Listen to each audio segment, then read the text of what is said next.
നമസ്കാരം. ഞാൻ T Tom. ഞാൻ UK-യിലാണ്. വളരെ വൈകിയാണ് ഞാനൊരു വാർത്ത കണ്ടത്. കാരണം നസീർ സാറിനെ ഞാൻ മോശം പരാമർശം നടത്തി എന്ന് പറഞ്ഞിട്ട്. The God of Malayala cinema, the legend of Malayala cinema, Naseer സാറിനെ ആരാധിക്കുന്ന ലോകത്ത് ഒരുപാട് പേരുണ്ട്. അതിലുൾപ്പെടുന്ന ഒരു ചെറിയൊരാളാണ്. നസീർ സാർ എവിടെ കിടക്കുന്നു, ഞാൻ എവിടെ കിടക്കുന്നു. അപ്പം അത്രയും വലിയൊരു സ്റ്റാറിനെ മോശം പരാമർശം നടത്തുന്ന ഞാനാരാണ്? ഒരു ഇൻ്റർവ്യൂവിൽ നിന്നും അടർത്തിയെടുത്ത ഒരു ചുരണ്ടി എടുത്തിട്ടൊരു ഭാഗം എടുത്തിട്ട് തെറ്റായിട്ട് അത് വ്യാഖ്യാനത്തിലൂടെ പല ന്യൂസുകളും പുറത്തുവിടുകയാണ് ഉണ്ടായത്.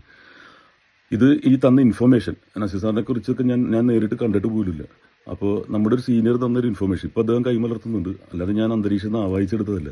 അതിൽ നിന്നും കേട്ട ഇൻഫർമേഷൻ വെച്ചിട്ട് ഞാൻ ഷെയർ ചെയ്തൊരു കാര്യമാണ്.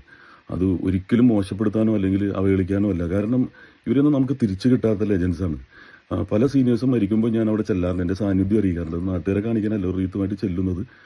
കാരണം ഇവരൊന്നും നമുക്ക് തിരിച്ചു കിട്ടില്ല. അപ്പം അത്രയും ഇഷ്ടപ്പെടുന്ന ആരാധിക്കുന്ന ഇവരെയൊക്കെ മോശം പരാമർശം നടത്താൻ ഞാൻ ആരാണ്? ഒരാളെ വാക്കുകൊണ്ട് വേദനിപ്പിക്കരുതെന്ന് പോലും അതനുസരിച്ച് ജീവിക്കുന്ന ഒരാളാണ്.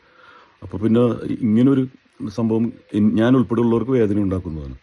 അപ്പോൾ ഇത് പ്രത്യേകിച്ച് പ്രേം നസീർ സൂര്യ സമിതി ലോകം മുഴുവനുണ്ട്. അതിലെൻ്റെ സുഹൃത്തുക്കളുണ്ട്, ജില്ലാ പ്രസിഡന്റുമാരുണ്ട്, അതിൻ്റെ സംസ്ഥാന പ്രസിഡൻ്റൊക്കെ എനിക്ക് അടുത്തറിയാവുന്നവരാണ്. ഞാൻ അങ്ങനെ ഒരു തെറ്റ് ചെയ്തിട്ടുണ്ടെങ്കിൽ നിരുപാധികം മാപ്പും ക്ഷമയും ചോദിക്കാൻ ഞാൻ തയ്യാറാണ്. കാരണം ഇത്രയും വലിയൊരു ലെജൻഡിൻ്റെ കാൽക്കൽ വീഴാനും ഞാൻ തയ്യാറാണ്. അത്രയും വലിയൊരു വ്യക്തിത്വമാണ്. അദ്ദേഹത്തിൻ്റെ മകനുമായിട്ട് ഞാൻ സ്ഥിരമായിട്ട് ഷാനവാസിക്കായിട്ട് ഞാൻ ചാറ്റ് ചെയ്യാറുണ്ട്. ആരാധന കൊണ്ട് തന്നെയാണ്. അതുപോലെ തന്നെ സത്യൻ മാസ്റ്ററിൻ്റെ മകൻ സതീഷ് സത്യൻ മാസ്റ്റർ ചോദിച്ചാൽ അറിയാം. കാരണം അദ്ദേഹത്തിനെ ഓണർ ചെയ്യണമെന്നും പറഞ്ഞിട്ട് വാദിച്ച ഒരാളാണ്. അദ്ദേഹത്തിന് ഓണർഷിപ്പ് കൊടുത്തു. ഇത്തവണത്തെ മീറ്റിങ്ങിന് നസീർ സാറിൻ്റെ ശബ്ദത്തിൽ തുടങ്ങണമെന്ന് പറഞ്ഞ് വാദിച്ച ഒരാളാണ്.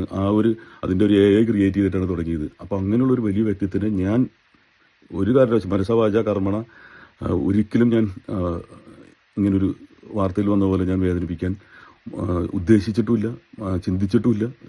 എന്നെക്കൊണ്ട് പറ്റൂല. കാരണം അത്രയും God of Malayalam cinema, the legend of Malayalam cinema.